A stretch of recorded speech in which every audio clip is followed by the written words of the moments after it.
Hey guys, welcome back. Today we're going to be talking about classifying angles. So up here I have a small definition of a few things, and it might be new for you or it could be a review. So an angle is formed by two rays that share a common end point. So a ray is a line segment. I'm going to draw one off to the left here. And it has a point right there that I drew, and it goes off into infinity, like the arrow shows. So you have to have two of those connecting in order to form an angle. So where they connect is called your vertex. So this point here that I just boxed is actually called my vertex. So there are four different angles we're going to be talking about in this video. The first one is called an acute angle, which is right here. So these are angles that measure less than 90 degrees. So these are angles that are on the smaller side. You could say they are acute angles, kind of a little way to remind yourself of what kind of angle it is. A right angle is an angle that is exactly 90 degrees.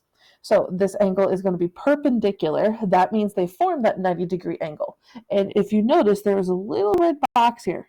If you do not see that little red box, you cannot say it is a 90-degree angle, and you cannot say that it is a right angle. If there is no box, then you can say that it is acute. And the last one we have is obtuse.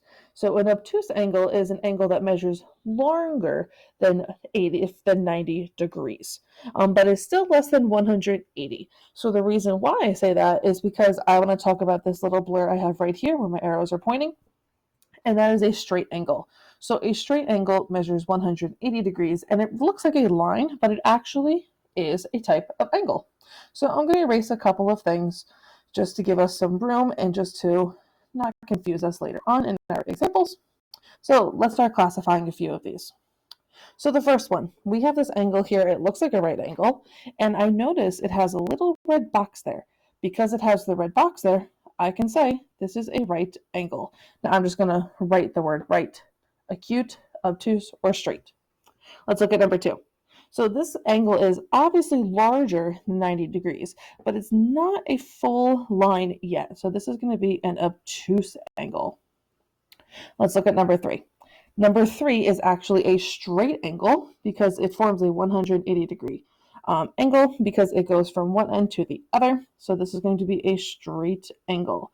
And yes, you can actually call it a straight angle. I'm going to write that one for that one. Let's look at number four. So number four is a tiny little angle. We can kind of look at it right about there where I'm outlining it now. So this is going to be an acute angle. Let's look at number five. So number five looks like a right angle, but it doesn't have that box there. So you cannot say it is a right angle. So you could either say acute, or you could say obtuse. In this case, it's going to be acute. I'm going to redraw number six since you can't see it. So number six looks kind of like this. So number six is going to be obtuse because if you were to add the perpendicular sign, that square, it doesn't actually meet it. So it actually is larger than 90 degrees. So number six is going to be an obtuse angle. I hope that this tutorial was helpful for you. Please like and subscribe to the channel for more, and leave a comment below if you have any questions. Make sure you share this video with a friend who you think could benefit from this tutorial. Thanks for watching.